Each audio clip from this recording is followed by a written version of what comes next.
Good morning, everyone. Welcome to today's operational information update on the flooding and landslide situation in BC. For today's briefing, we'll have updates from Minister of Public Safety and Solicitor General Mike Farnworth and Minister of Transportation and Infrastructure Rob Fleming in Victoria. We will also be joined by Armel Castellan, Warning Preparedness Meteorologist with Environment and Climate Change Canada, and David Campbell, Head of the River Forecast Centre, Ministry of Forest Lands and Natural Resources. We also have on hand for questions Ashok Badi, Executive Director, South Coast Region, Ministry of Transportation and Infrastructure, and Paula Cousins, Regional Executive Director, Southern Interior Region, Ministry of Transportation and Infrastructure.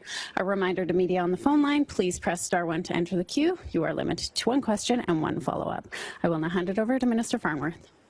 Thank you and good morning, everyone. I'm honored to be here on the traditional territory of the Lekwungen-speaking people and the Songhees and Esquimalt First Nations. We are in the midst of this third intense storm, and I know that in some parts of the Lower Mainland and here in Victoria, there is a bit of a lull. But I want to make it clear to everyone this storm is not over. There is this little break right now, but a significant part of the storm is still to come throughout the rest of the day. The extreme weather events we've been experiencing are unprecedented, and many parts of our province have been seeing more heavy rainfall. The Squamish-Lillooet Regional District issued an evacuation order late yesterday in the Birkin area, and those residents are receiving supports. But the full extent of the damage from this latest storm remains to be seen. Even as we continue recovering from the impacts of previous systems and widespread flooding, we are monitoring weather and road conditions across the province very closely and working with communities and emergency services to respond. Local leaders have been incredible partners in supporting British Columbians, and I am confident we will overcome these challenges stronger than ever. Our top priority remains public safety. The River Forecast Centre issued several flood warnings and watches this morning for southwest BC and the Central Coast. You'll hear more about these advisories in a moment. And I know I've said this often, but we all need to avoid unnecessary travel right now and wait out this storm. And everyone needs to follow all evacuation orders and the instructions of local officials, the experts on the ground. And call 911 to report your location immediately if on evacuation order and you cannot evacuate on your own. Please stay informed through updates from Environment Canada, Drive BC, your local government or your local First Nation. I want to thank British Columbians for their vigilance, for being prepared, and for keeping themselves and their neighbours safe. When we all work together and do our part, it makes a huge difference. This remains an extremely challenging time for our province. This series of storms has come on the heels of another terrible wildfire season, and while we're still living through a global pandemic. These events can create uncertainty and anxiety for many. Extreme weather like this can have powerful impacts on our physical and our mental health. It's critical that we look out for each other and help people access the mental health supports that they need. If you're feeling anxious or overwhelmed or have been directly impacted by the ongoing extreme rains and flooding, please know you're not alone and we're in this together to help. We continue to work with all health authorities through emergency support services to keep people connected to vital treatments and services. Our central website at gov.bc.ca/flood response has a full list of virtual mental health supports available to anyone affected by the flooding. This includes free and low-cost counseling, workplace mental health supports, and supports for young people, students, seniors, and Indigenous peoples. If you've been evacuated, you can ask an emergency support services volunteer about the mental health and counseling supports that are available to you. Mental health support information and resources are also available by calling the BC Crisis Line, and it's free and open 24 hours a day, 7 days a week. I've seen an incredible outpouring of support and camaraderie during this disaster. Adversity can bring out the best in people.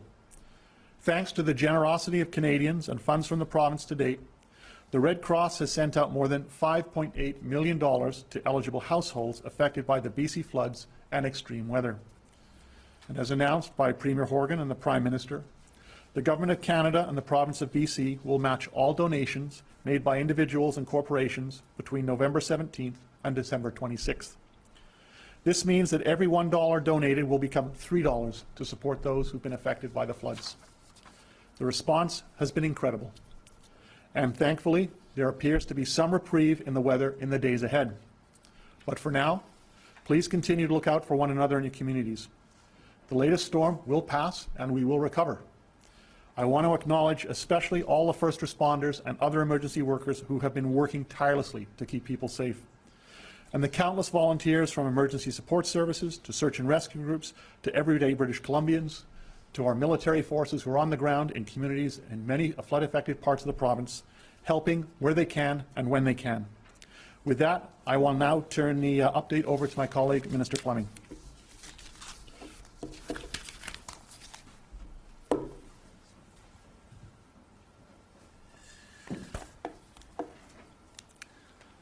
Thank you very much, Minister Farnworth, and good morning.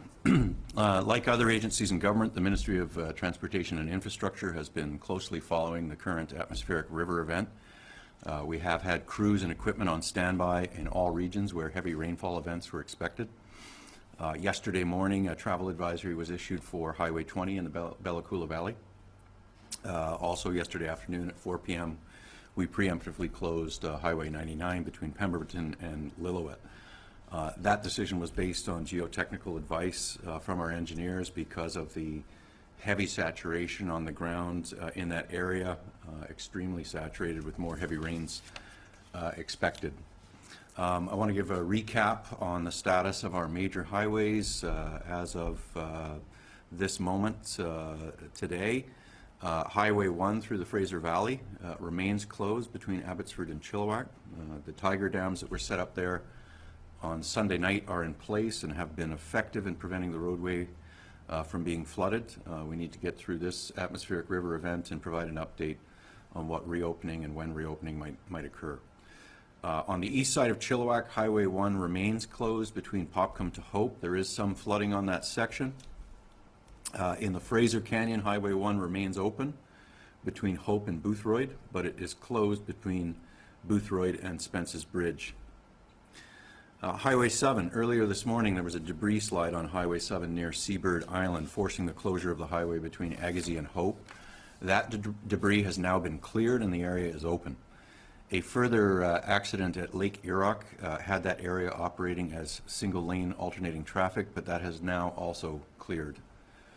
Of course, we know with the Trans-Canada closed, we know how important Highway 7 is as the only road corridor where essential goods can move out of the Lower Mainland. We will keep that travel order in effect because of its importance. Highway 3 remains open and safe, which is very good news for our supply chain. Of course, the Highway 7 to 3 connection is the main route for trucks to access the interior and the north. I remind all drivers to please drive to conditions on this route and in fact on all highways. These roadways are not in a normal state and we want to avoid accidents and keep people safe. So please slow down. Be patient, accept that it will take longer to get to where you need to go, and drive according to current weather conditions. Highway 11 in the Abbotsford area is open south of the Trans-Canada to the U.S. border. However, on the north side of the highway it remains closed due to significant damage from the first storm event over 2 weeks ago. In terms of other routes, Highway 99 right now remains closed. Our engineers are assessing when it will be safe to reopen, and we hope that will be this afternoon. So again, pay attention to Drive BC. We expect an afternoon reopening of Highway 99 between Pemberton and Lillooet. We will confirm that later this afternoon. Here on Vancouver Island, all routes remain open. Into the interior, Parks Canada has Highway 1 closed between Revelstoke and Golden. This is for avalanche control purposes. That closure is scheduled to last until 4:30 p.m. This afternoon. Also, Parks Canada has closed Highway 93 until tomorrow because there is heightened avalanche risk there. So we'll continue to advise the public through Drive BC, through specific travel advisories about these highways and others. But again, I would urge British Columbians to ask themselves if your travel is absolutely necessary, and if it's not, avoid being on the roads while this storm is still active, and while we need to keep key highway corridors open for the supply chain that British Columbians depend on. There are communities that are experiencing shortages. These trucks getting through are critically important. More than 5,000 trucks, for example, have been able to get through and make deliveries because Highway 3 has remained open. We're happy to see freight trains operating as well, which is great news for our supply chains and our connection to the rest of Canada. Rail lines are out there actively inspecting their tracks after these rain events. Train movement will hold when required for maintenance and then resume. Also, commercial vehicles, as I've mentioned in a couple of updates, are getting through to the interior by driving through Washington State, and I think at the last update I had was since those border exemptions were brought in and negotiated between Canadian Border Security and U.S. Customs and Border Patrol, about 1,200 trucks have taken that route through northern Washington, which is great news for goods movement in BC and really supplements what we're able to do with Highway 7 and Highway 3. And with that, that is the update from our ministry. We will now turn it over to Armel Castellan. Please go ahead, Armel. Hi. Thank you very much. Armel Castellan, warning preparedness meteorologist with Environment and Climate Change Canada. As Minister Mike Farnworth just mentioned, we are in a lull of the third atmospheric river in the span of a week. We expect more precipitation this afternoon to the tune of up to 40 millimeters for places like Howe Sound, for the North Shore Mountains, and towards Abbotsford. Beyond Abbotsford, we expect potentially up to 50 millimeters for Chilliwack and Hope through the evening. And up the Coquihalla, in the Boston Bar, locations into the coastal mountains, we could see another 30 millimeters, maybe even 40 millimeters still, knowing the implications of moisture making it that deeply into the southwest interior. We're also seeing some west winds ahead of the cold front, 30 gusting to 50 kilometers an hour. Right now at Vancouver International, we have south winds 40 gusting to 60, and they should shift to southwest through the afternoon. Those highest intensity precipitation should come this afternoon as the cold front sweeps through. The other thing to note, of course, is that we're dealing with record-breaking heat. So an atmospheric river not only brings moisture, but it brings heat, and it's bringing it well above 3,000 meters, well above mountaintop heights. Many records are being broken today for these temperatures and yesterday, perhaps even record-breaking temperatures for any day in December. So very, very warm up high, a lot of snow melt in addition to what we're seeing in terms of precipitation. So please understand that this event has already seen close to 200 millimeters on the outside coast of Vancouver Island, a lot as well, over 100 millimeters in the Eastern Fraser Valley and near Squamish and Howe Sound. And there's still a really good pulse this afternoon into the evening hours before it's over, and we can not have very much precipitation for Thursday and Friday. We are tracking a storm for Saturday or late Friday. It mostly affects the south coast, but it is not as potent as these atmospheric rivers are. We should see somewhere around that 15 to 25 millimeters, perhaps a little bit more, but generally speaking, quite a bit less. And then looking forward into next week, we see a continued active Pacific right into the south coast and the central coast. So please be aware to follow your forecast and heed the warnings as closely as possible as we go into continued active weather. Thank you very much. Thank you, Armel. We will now go to David Campbell. Please go ahead, David.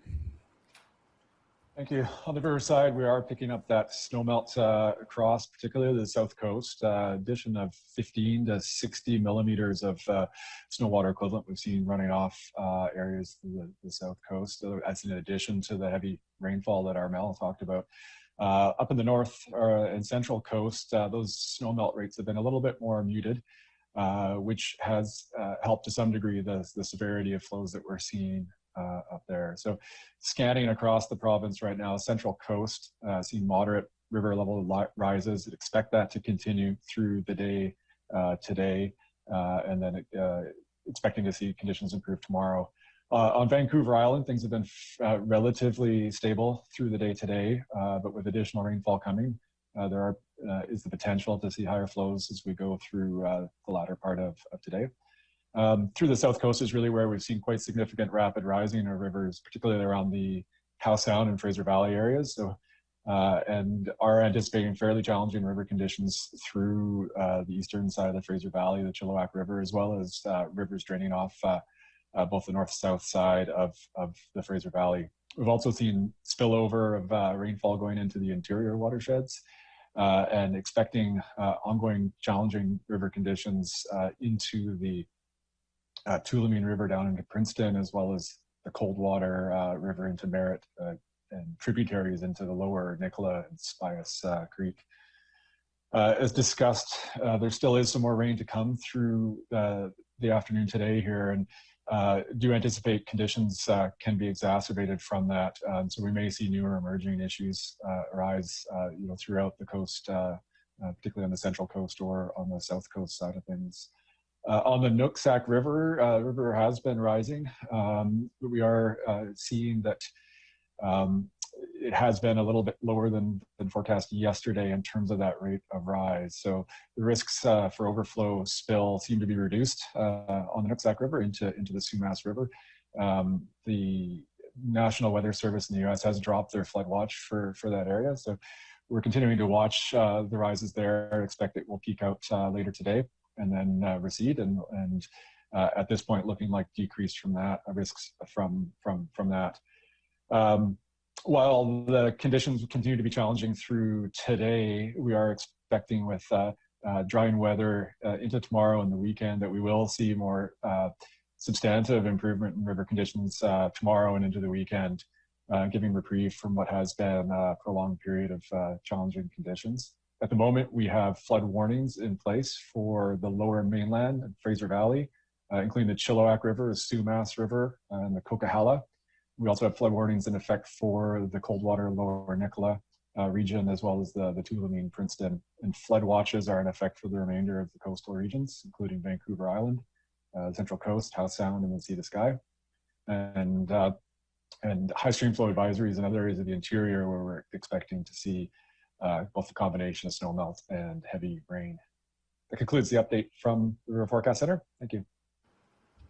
Thank you. As a reminder to media on the phone line, please press star 1 to enter the queue. First question today is from Lisa Eustis, City News. Sorry, just taking myself off mute there. This is for the ministers, and I don't know which one wants to respond, but there was a letter that came out yesterday and from the Fraser Valley Regional District saying that the federal or the provincial government has failed them, essentially, saying that they asked for emergency funding in response. They didn't get it. They asked for help on the 24th. It didn't come. They're saying they didn't even hear from anyone over the weekend, and that's resulted in a fellow road being destroyed and some homes along the Wilson Road dike being on the verge of falling into the river. They're saying that they asked for this emergency funding, that they needed the money up front, and they didn't get it, but when they asked for it for COVID, it did come immediately. So I'm just wondering what is happening? Like, is the province not providing funding up front like they're being asked? Are you, and they're not understanding the message? Like, what is happening here? And are people getting the money they need? We've been working with communities right across the province to ensure that they are getting the resources, the funding that they need. And we have seen numerous examples of how that has been working right across the province, from Abbotsford to Chilliwack to Cowichan tribes to places like Bella Coola. There's a significant amount of resources going to communities. I understand the concern raised by the regional district director. I can tell you that the Minister of Municipal Affairs actually has been in conversation with him this morning. I can also tell you that local government does have authority to undertake emergency repairs. You do not have to get the approval of the province to rent or to get a backhoe. And I've also made it clear that if there are issues that the regional district thinks around communication, my staff will be working with them to ensure that if there are any issues that they are resolved. Lisa, do you have a follow-up? My understanding is there's no question about the authority. The question is having the money to back it up, that they don't have the money to float to pay for these, and they're asking for the province to bolster their funds as they have in other areas. So is the province doing that, or is Director Lum just not understanding what's happening. I'm guessing that like, is there just a lack of communication? And as far as communication between the province, you know, I don't know, did he hear from emergency services over that weekend, just not from one of the ministers? Because I know we certainly had a hard time getting hold of people over the weekend directly from government. What I can tell you is that EMBC staff and ministry staff across government work very closely with local governments in dealing with these emergencies. And as I said, my staff are working with and reaching out to the Fraser Valley Regional District. I can tell you this, that there have been 36 requests for financing or for approvals that have been approved between November 15th and November 30th. Next question is from Rob Shaw, Check News.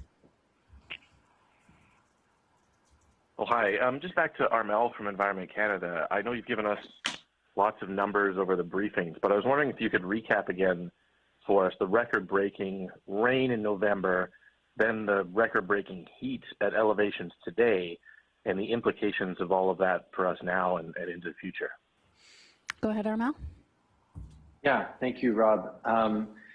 There's a lot of numbers to go through. Absolutely. We're going to be crunching them for weeks and months to come. But certainly at this point, we can say a few things. One, that the November 13th through 15th event created record numbers of precipitation, particularly on the Eastern Fraser Valley, including Abbotsford and Hope, seeing their record 24 hours of precipitation at 100 and 174 millimeters respectively. We are also seeing that Abbotsford has broken its November totals for precipitation by 99 millimeters. So a huge departure from the previous record going back many, many years.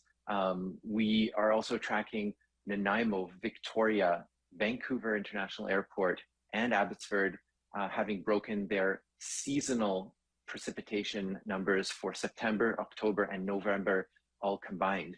So without question, this has been a very active streak since mid-September on the heels of an extremely wet, dry, and hot summer. So we have gone from some extremes to other extremes. And unfortunately, this is consistent with what climate change has been projecting for all parts of Canada, including the mid-latitudes here in BC. It's not to say that it's always going to be this extreme all the time. We will see lulls, of course, but the frequency, the amplitude of these events and their longevity individually will continue to increase with the coming years and decades. Rob, do you have a follow-up? Great, thank you. But also on the record-breaking heat at elevations, like what would the implications of that be? If it melts the snowpack, do we see that immediately? Is there a lagging effect there? Where does it kind of manifest itself? And how worried do we need to be about that, not only today, but in the days ahead? Please go ahead, Yeah, Armel. that's a great question, Rob. Again, you know, the heat is not just at the valley bottom, it's certainly going up to mountaintop heights. So any snow that has occurred in the last several weeks, including ahead of the mid-month event and since, is not extremely thick. So a thick snowpack, as David Campbell will also say, you know, can absorb a lot of rain. These rain events can, you know, be muted up at elevation.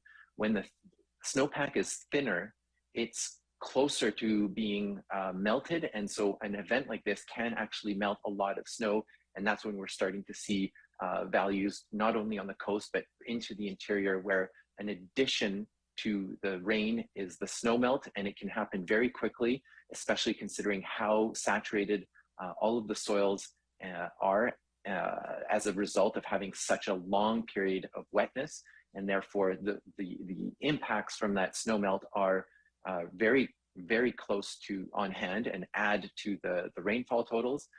Beyond that, of course, being delayed in any given winter for the start of the snowpack could have some implications, but we are really just starting that whole snow period. Parts of the rest of the province are being buried with snow. Stewart just got over 50 centimeters in the last couple of days. we will be entering into a La Nina winter. So come mid to late December, the deck is essentially stacked that we would see cooler conditions through January, February, March, and perhaps even April. And that could spell, a bolstered snowpack down to lower or mid elevations. Mira Baines, CBC. This question is for Minister Farnworth. A report released today by the Centre for Policy Alternatives shows the province was warned in 2010 that the Rivers Forecast Centre was both understaffed and under-resourced and unable to provide effective flood risk assessment. Staffing levels have remained the same for now, and this report claims that the Forecast Centre was slow in issuing warnings ahead of this month's devastating floods. Why do staffing levels at the Forecast Centre remain so low compared to neighboring provinces and states? And how do you respond to the criticism that the Forecast Centre was slow to issue warnings this month?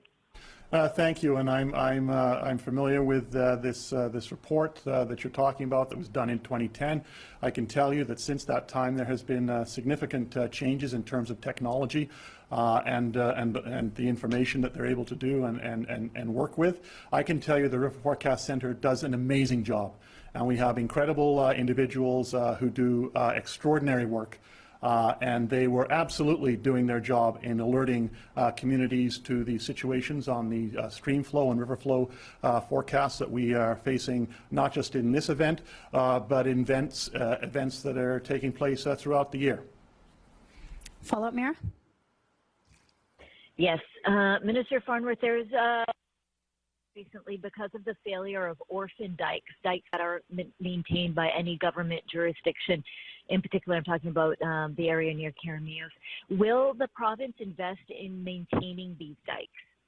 That's one of the reasons why we have undertaken a flood control strategy, and that work has been underway within the Ministry of Forests, and that deals with issues of dikes. And obviously, the issue of orphan dikes is of significant importance. It's also why that work will also form part of the changes that are coming in terms of the Environmental Protection Act overhaul that has been currently underway, initiated within my ministry.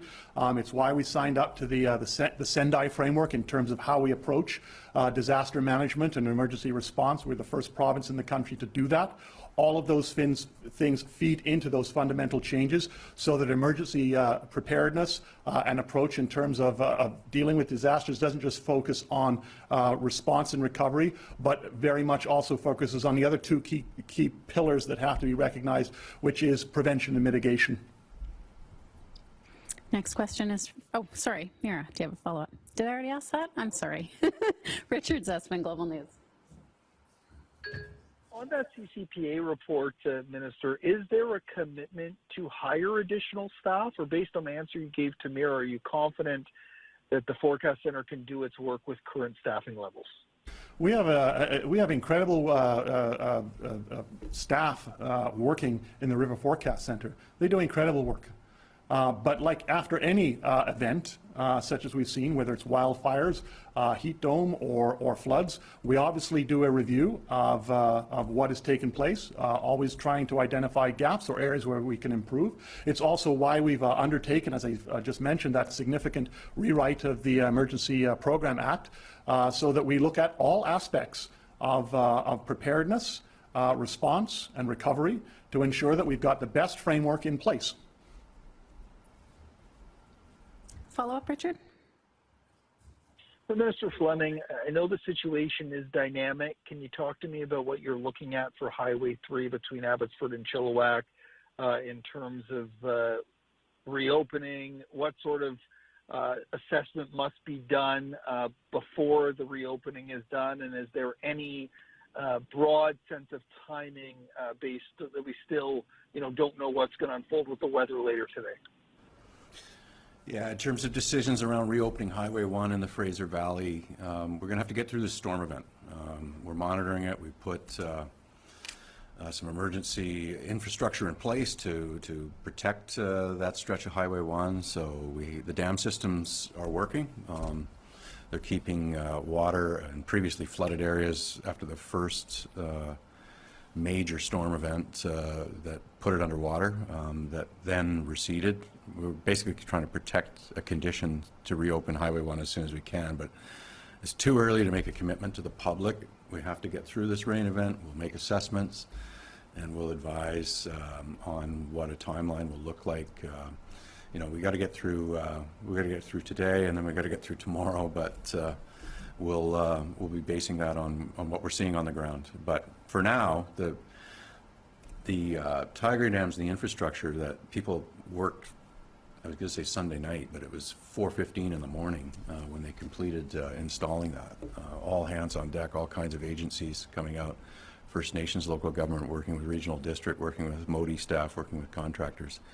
For now, it's working, so that means that Highway 1 will be usable that much more quickly because those steps were taken. Next question is from Stefan Labbe, Tri-City News. This is for Minister Fleming. As you know, a temporary rail bridge has been built over the destroyed Highway 1 near the Tank Hill landslide. Can you tell me how stable this structure is given the recent floods and saturation in the area, and how long these temporary fixes will remain in place going forward? Yeah, no, thank you. Certainly, the railways are reporting really good progress under very difficult conditions, which is a couple of storm events. They've been working through that, just as our crews have been working through on the number 5, breaking rock, protecting the remaining usable portions of the Coquihalla. So they're to be commended. They've thrown a lot of resources and crew at it. In terms of a inspection update, I don't have that for you. I could ask perhaps Paula Cousins from the ministry to see if she has anything to add that would be useful for you. Go ahead, Paula. Thanks. CP does continue to carefully monitor this site, and the temporary repairs are holding up thus far and anticipated to hold up through this event. There are engineering works and other planning in place for a permanent solution at that site, but it is anticipated to take some time. Stefan, do you have a follow-up? Yeah, I've got another question for Mr. Farnworth. On November 20th, you said Environment Canada told you they would release an atmospheric river ranking system by early January. Now the ministry is saying that won't happen for years. Can you tell me who at Environment Canada told you this ranking system would be ready so soon? Thanks for the question. The ranking system, it was reported in the I think one of the Times Columnist in detail, based on some conversations with a senior scientist with Environment Canada. The bottom line is this: is that Environment Canada is working on that ranking system. We're very happy that they are. I'd like to see it, and I expect that it will be a priority. But the fact that it will not be ready in January will not detract from our ability to be prepared to ensure that we have as robust a response as required. It will be an additional tool. It's one that we are obviously very excited about. But if it's going to take some additional time, then obviously, you know, that's what has to happen. But as I said, it's not going to detract from our ability to do the job that we need to do. We have time for one more question today. Shannon Waters, BC Today.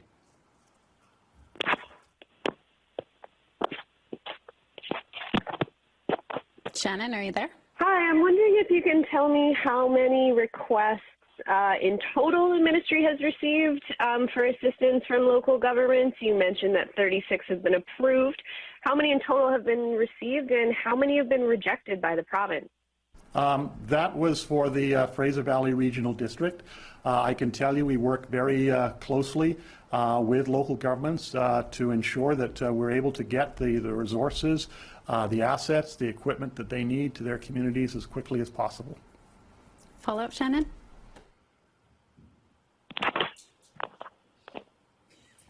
So the 36 are for the Fraser Regional District specifically. Are you able to say how many requests from the district have been rejected? There's been a couple of suggestions that, say, pay for volunteer firefighters has been denied by the province, and I'm wondering if there are any other figures available related to the regional district's operations. Yeah, in terms of the Fraser Valley Regional District, I think it's, as I said, 36 requests from them have been approved. 2 additional requests arrived today. I do know that in the terms of that one around the firefighters, that one is being reassessed. And then I know that there were 6 that were not accepted. That concludes today's information update. Please note our next scheduled update is Thursday, December 2nd.